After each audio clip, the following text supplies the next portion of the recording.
Game na. 1, 2. At lang. Nililipot ako. 1, 2, 3, go. So, hello po, Ma'am Aruta, Ma'am Jenny po. So, this is our experiment number 11.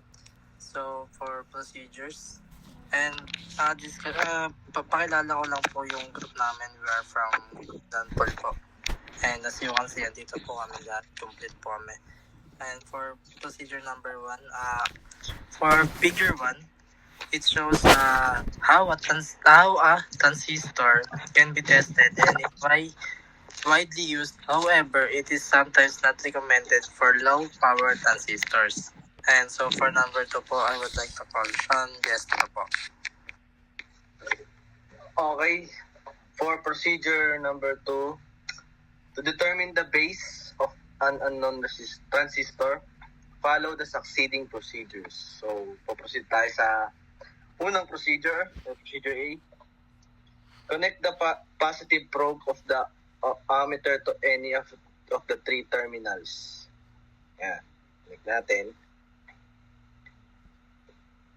Tapos, for letter B, connect the negative probe of the ohmmeter one at a time to the remaining 2 terminals while measuring the resistances. So, kasi po, ayan po, min-measure natin yung mga resistance. So, if the resistance are both low in value, then the base terminal is where the positive probe is connected.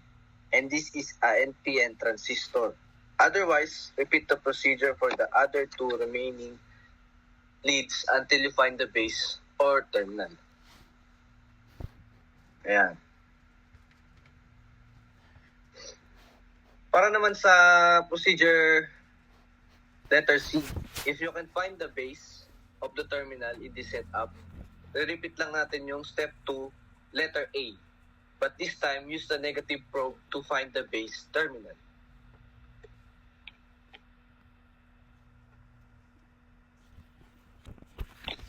Then, repeat step B, letter B. This time, use the positive probe to be connected to the remaining terminals one at a time.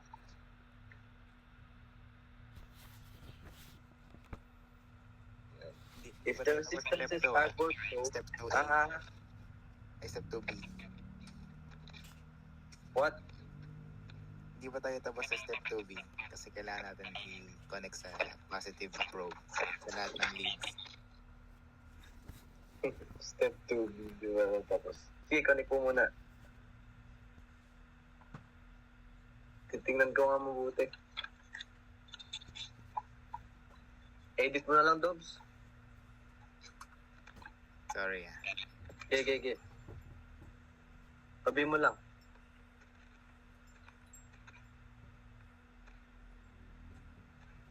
Connect the negative probe of the ohmmeter one at a time to the remaining 2 terminals while measure the resistances. Habang mini-measure.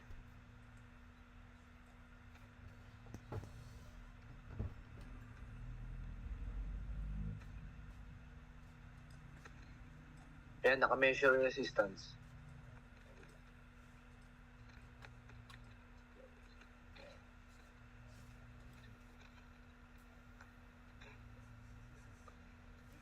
Okay, Ito, lumabas. Okay. Proceed tayo. Letter C. Letter C. If you can find the base, kung di mo daw makita yung base terminal sa setup na yan, ulitin natin yung step 2, letter A. Pero ngayon, gagamitin natin yung negative probe to find the base terminal. Ulit natin. Step 2, A. So, yung negative probe naman yung lalagyan mo sa ohmmeter to any of the 3 terminals. Anong kakalabasan? 7.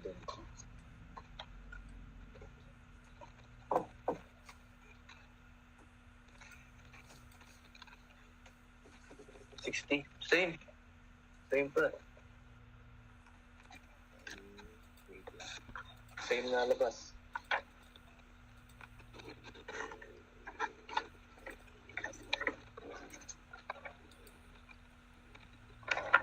tayo dito. Hindi pa, almost. C pa rin to ah. C pa rin. Meron pa ibang steps sa C eh.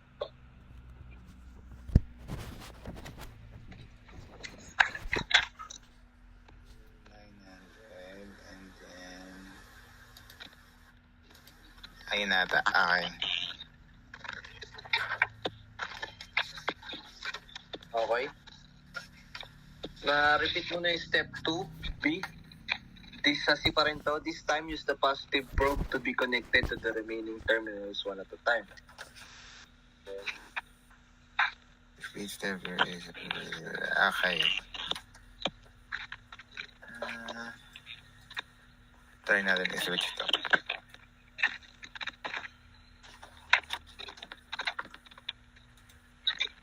Yan. May 60 pa rin yan. Ay, iba na. 256. Iba na. Mataas And then, yan. Okay. Wala tayong nakuwang Mababa. double low mababa. Wala tayong nakuha mababa. So, sabi daw, hindi siya NPN. Yes. Okay, next step. Okay.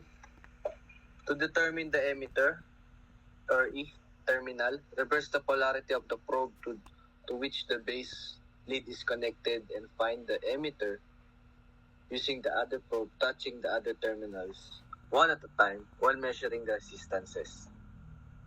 Huwag mo tatanggalin yung pang-measure. I-reverse natin yung polarity ng mga probe. Tama.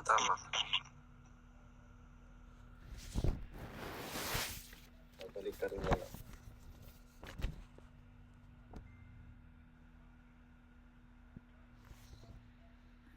May nahanap na tayong base. Wait lang, check natin ano yung base. Both low. Wala tayong nakikitang R. Wala. Lang R. Walang R. Wait lang, check natin. Hindi natin nahanap yung base eh. True measurements.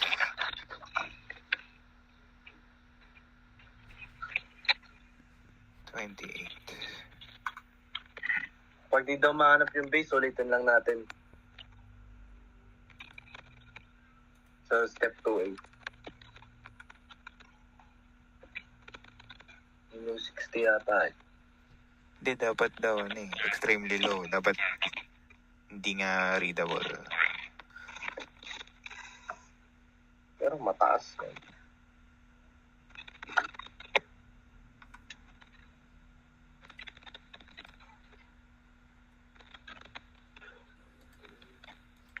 Kailangan ba lower yung resistance?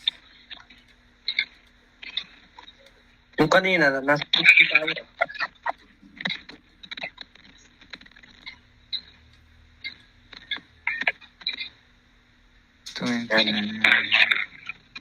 Ano to?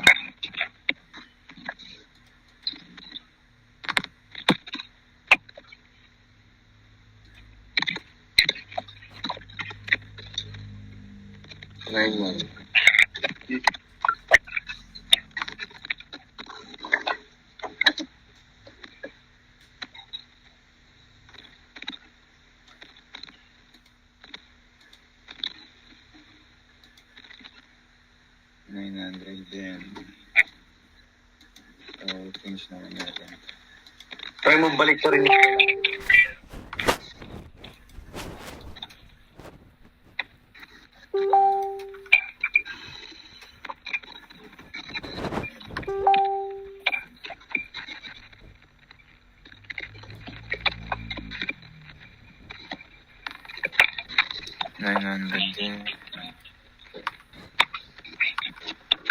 Sa positive mo ilagay. Yan.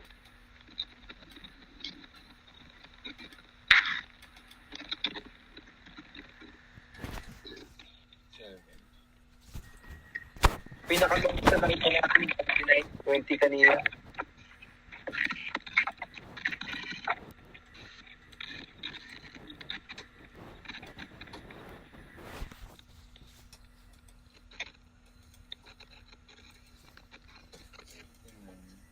Babakuha natin din. Sa setup na yan. Hmm. Okay, so ito nga yung base. So following the pin out, ito nga naman yung base, yung may linya. Alright. Okay. Step 3. Determine mo na yung emitter terminal. Reverse the polarity of the probe Of the probe. to which the base lead is connected and find the emitter using the other probe touching the other terminal. One at a time. Sa isa lang. Okay. So switch lang natin to. Ano dapat lalabas? Ano daw sabi? The one that will show lower resistance reading with respect to the other is the emitter terminal. Oh, Therefore, lower. the remaining lead is the collector. Ito, 999.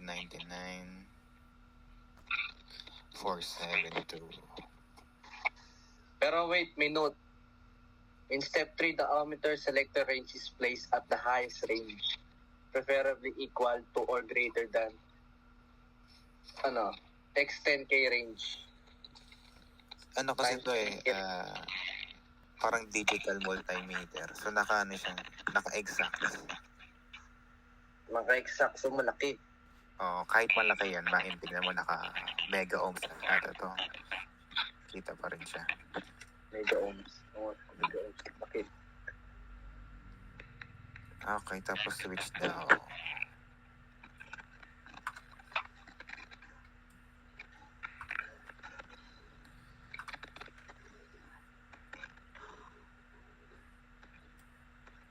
Yung mas mababa. Ayun, mas mababa to. By, Magkaiba. 1 mega ohm.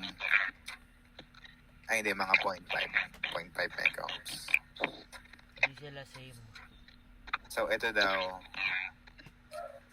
Wait lang. Check natin ulit. The lead.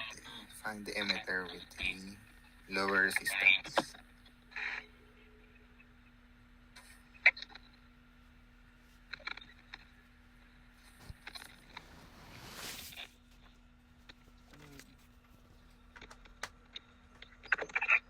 Ito daw emitter.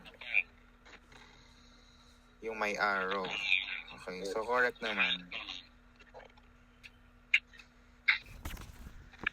And then, anong gagawin sa 3? Mayroon pa bang sub-step?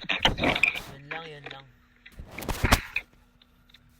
After that, magta-transistor method. Testing. Transistor testing.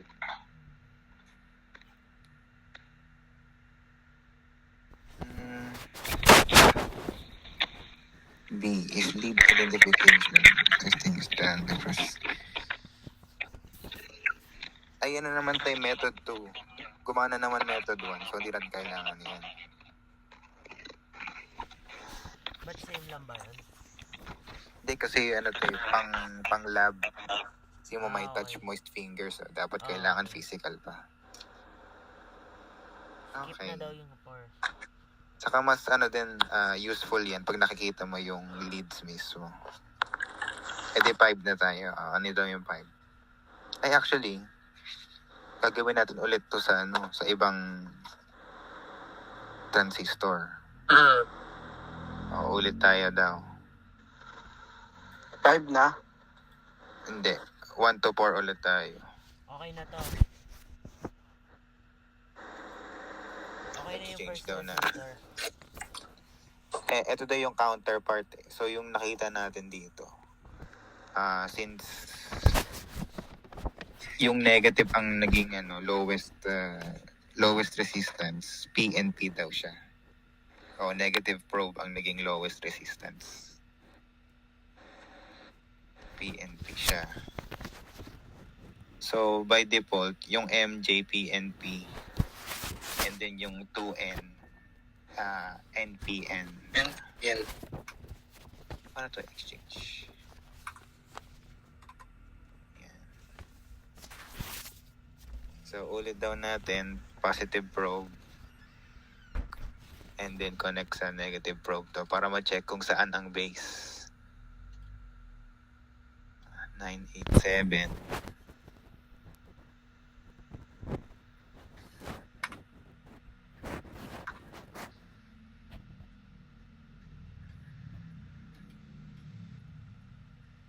66. Okay. Okay. So, parang medyo malaki yung difference. Hindi lang ko kunin yun. Dapat daw, malapit na mababa.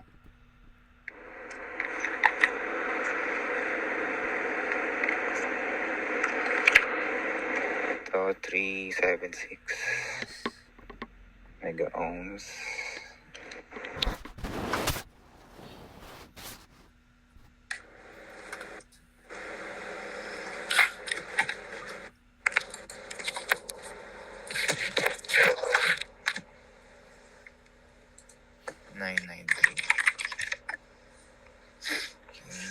So, malayo. Hindi daw to.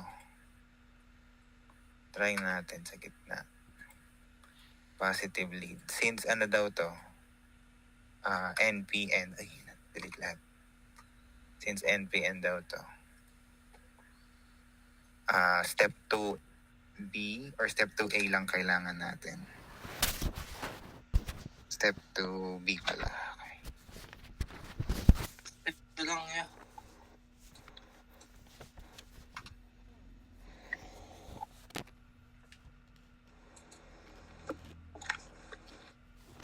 Yan, 28. Dapat pag pinalit natin to, malapit lang. So maghanap ka ulit ng base dyan. Naghahanap tayo ng base. So ulitin mo lang din pala. Oo. Determine Ayan na, 28 saka 21. So, yung positive probe daw, dito.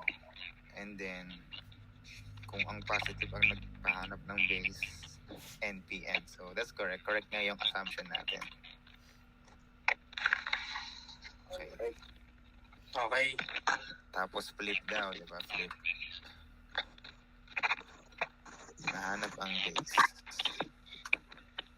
Anong masasabi niyo guys is nahanap ang base? Tama na yan, tama. Opo. Masaya. Okay, so na-flip na natin since nahanap ang base. 987. Hindi, nataas din, no? Okay.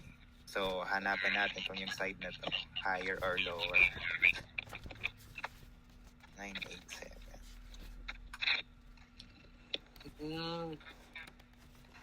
Nilipat mo yung ground niya. Ay, 993. So, ito daw. Ayan, like nakita natin yung may arrow, ayun siya yung emitter. Okay. Okay, good. Nadali. Hanap na natin lahat ng leads. Alam na natin ang base. And na-confirm na natin na PNP and NP. N. Ayan, okay. Okay. Na-try naman natin yung step 5-6 bago tayo pumunta sa generic na transistor. So, step 5 na. Hmm. Sabi sa step 5, secure two good transistors, PNP and NPN. Measure the following resistance. A. Base emitter junction resistance, RBE and RBE and REB. So, i-measure natin yung RBE and REB para mahanap yung resistance nilang dalawa. Tama. Ayun. Okay. So, kailangan natin i-check yung mga illustration sa manual. Anong illustration? Sabi daw ni Jay, letter A Dito muna yung nasa tayo. baba, di ba? Oo. Yung base emitter junction. Base emitter muna Base daw. emitter So, junction base, resistance. wait lang. May Base- isa pang baba. yan. Figure. Base emitter. yung may araw. Positive, negative. So, positive base muna daw tayo.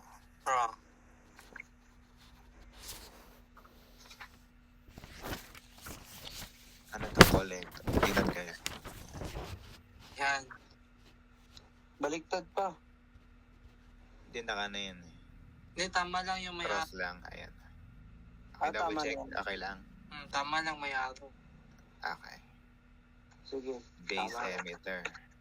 daw, 28,422 mega ohms. Medyo So yung sagot sa dyan sa RBE, RBE, oo, RBE. Tapos kailangan daw natin 422. REB. REB naman. So, babaliktaran lang natin. baliktad lang. I-reverse ko lang, Nal. 28,422, tapos ito, 993. 99. Mega Lumaki. ohms din. 78. Laki ng tinasa. Laki ng Tumas, tinaas. unlock Ba't kaya Jay yung taas? May importance ba yan? O check mo nga kung may importance yan. Sa step, may sinabi ba?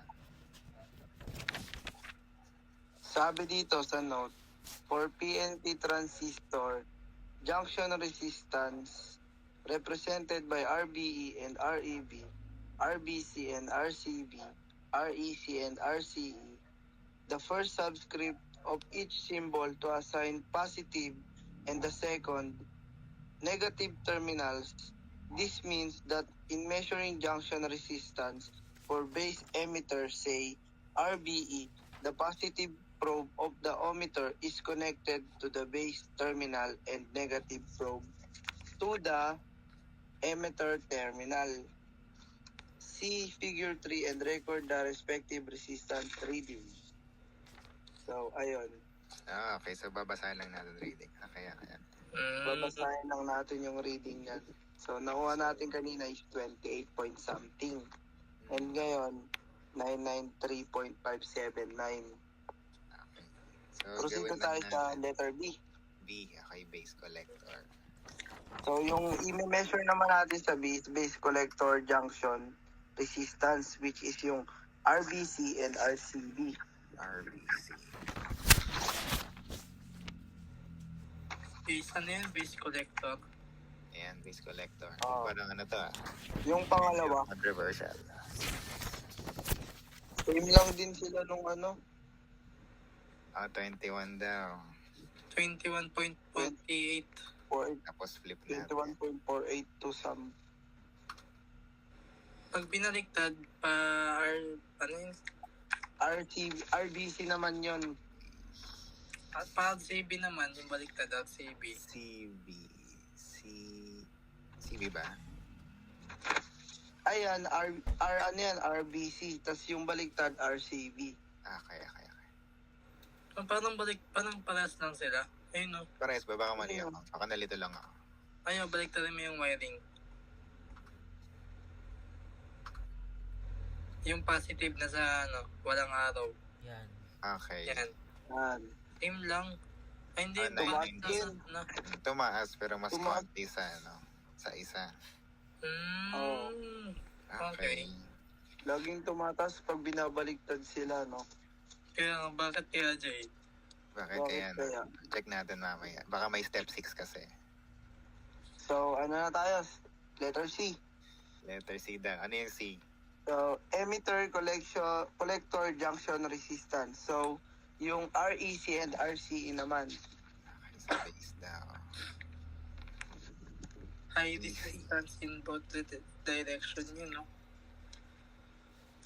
Yan. Ito ay emitter, ito collector. Checking. 300. 76.797. Tapos din, Okay, Bakit check kaya, natin Nal? kung mataas.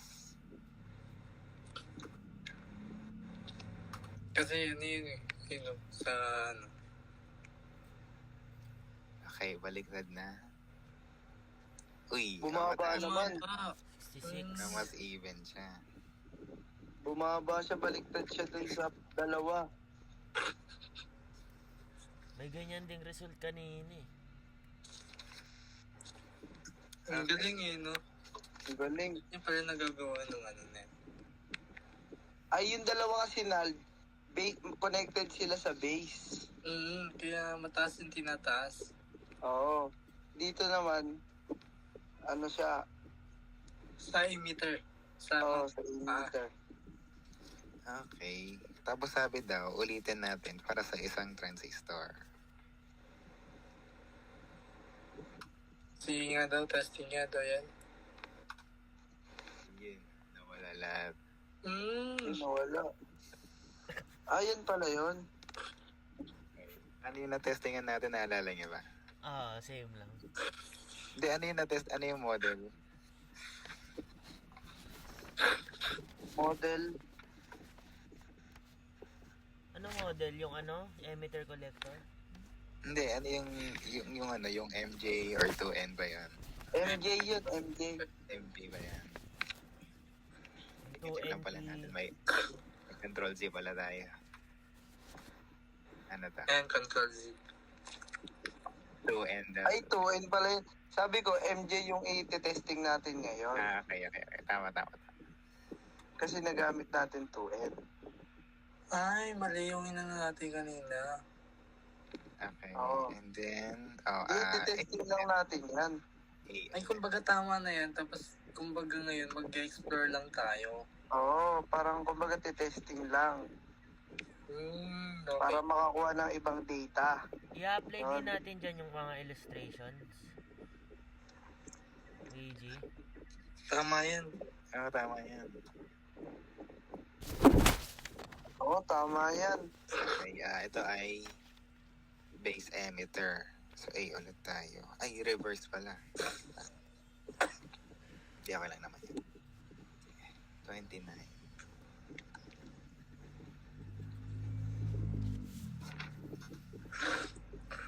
Tapos babalik ta rin mo, no?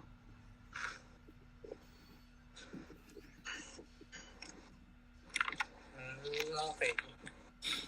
29,900 ang expect natin. O yun, tumaas. Tumaas din. E di tama. Ayan na ang A natin. Okay, okay. Next, B. Ano yung B? Yung base collector junction. Base collector. Exactly. Ikot natin to. Yan. Ayan. Heli eh. Ito daw yung mataas. 998. Mataas. Expect natin na baba. Bababa dapat yan. Pag binaliktad. Pag binaligtad siya, bababa eh. Kapag nasa Oo. yung negative na. Yan. no. Yun. Bumaba. Maging 2 digit, no? Yung results din ata. Exactly the same sa sa 2N, di ba? Oo. Oo. Yung kanina. Na-flip lang Oo. ng Almost probe. the same lang. Yung decimal lang yung pinagbabago nila. Okay, and then C. Yung emitter collector naman. Emitter collector. So, lagay natin sa base.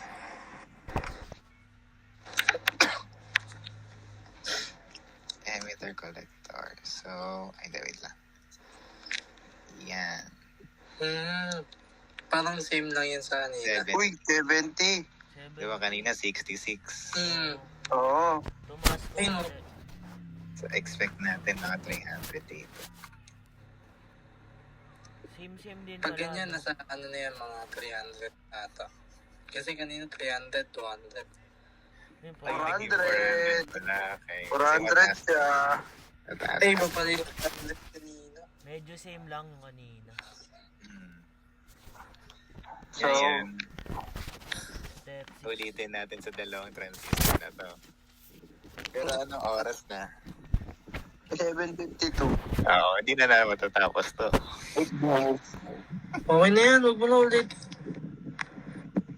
Kasama ba sa procedure yan? Kailangan daw abot eh. Paano yan? Pwede yan, habol tayo. Sige, go lang. Ay, naka-G ba yan? G? Naka-pause eh. Speedrun na, speedrun. Niresume ko ulit ah.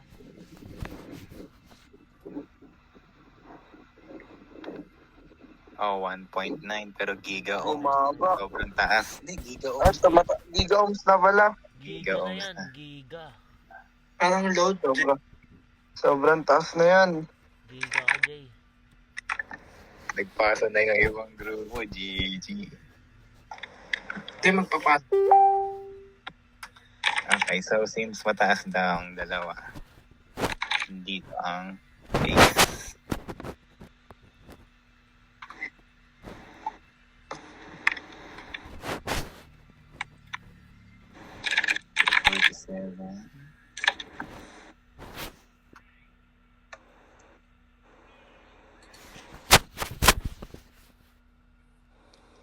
Uy, magkalapit lang. Oo nga. So, sabi daw, magkalapit, tapos gamit lang po NPN. So, NPN daw to. Okay. So, kung NPN to, araw na pataas, expect na natin na ito ay PNP. Okay. So, mas na madali ang process natin na konti.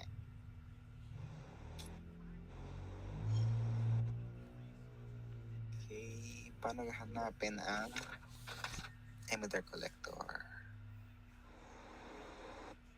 Reverse the probe.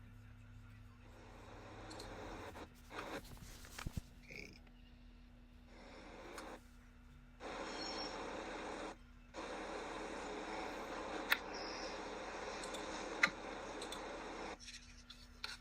And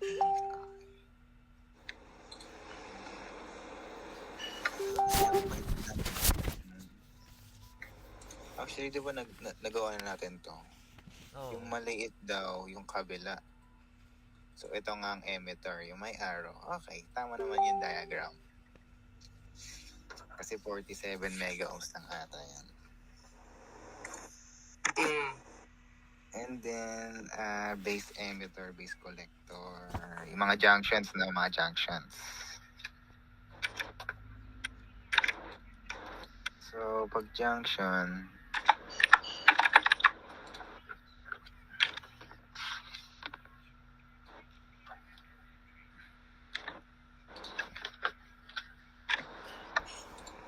ay kahit saan lang. Okay, so una natin is base collector. Ay, base emitter. Ay, nako-setup naman. Check natin. Okay.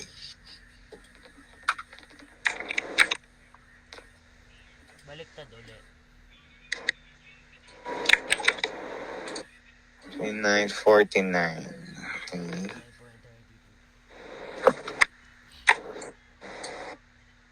5.32. Ba't mega ohms ulit?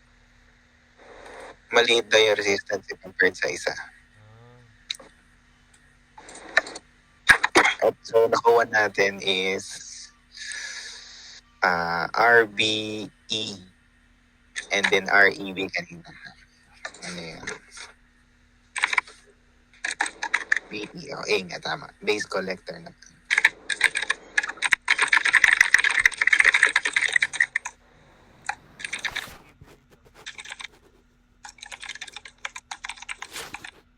Okay, base collector. Base. Okay, positive, negative. Ayan. 47. Same lang eh, Put no? natin na 1.9 giga ohms. Ayan. Okay.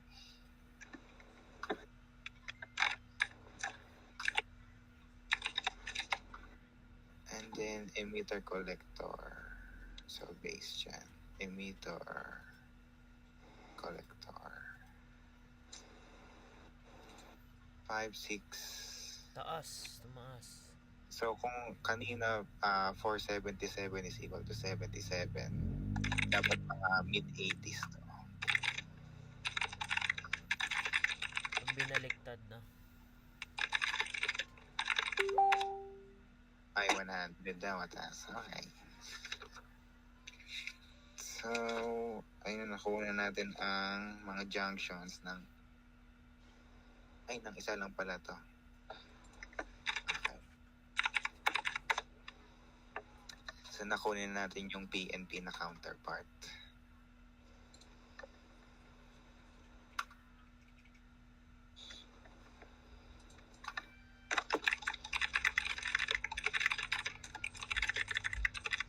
So, since PNP siya, una tayo sa negative para mabilis.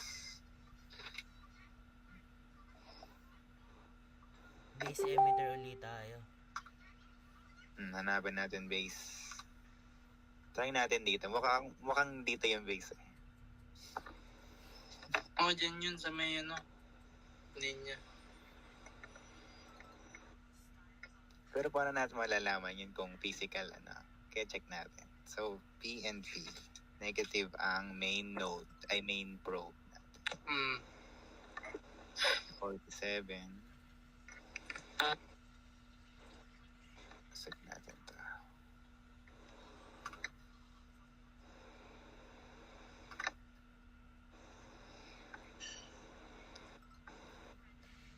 And 49.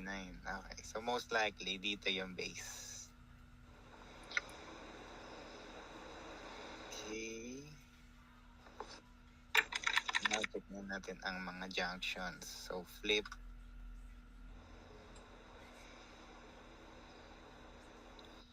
And since ganito to, ano to? Base. Ay, hindi pa na nahanap yung emitter. Mahanap naman na yung base. Okay. 1.9.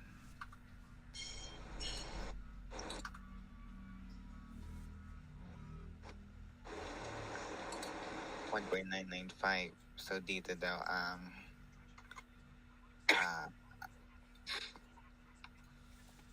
emitter sa left side. Ay, sa right side.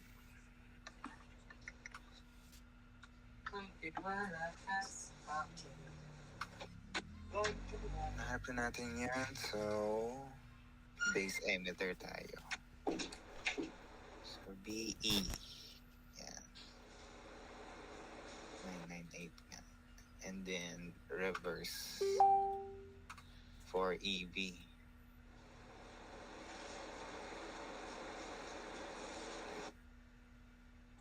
Okay. So, expect na lang natin na basahin.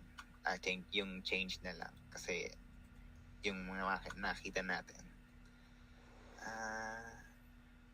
emitter ay may laging drastic change between yung positive and negative probe switches natin.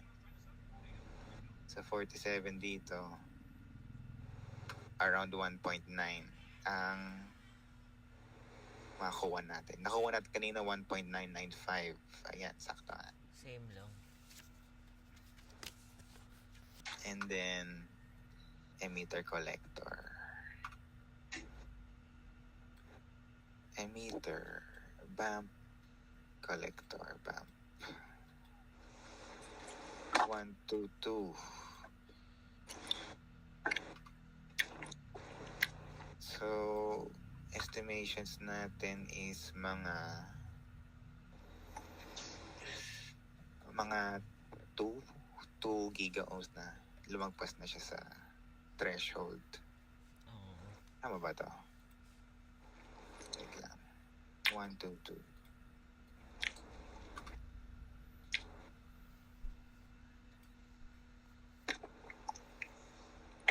Hindi, 1 lang. Okay. So, ayun ang mga data natin. Mga nakuha. Pwede na tayo mag-answer ng data and results. Okay na to. Okay na yan. Stop ko na. Stop mo na.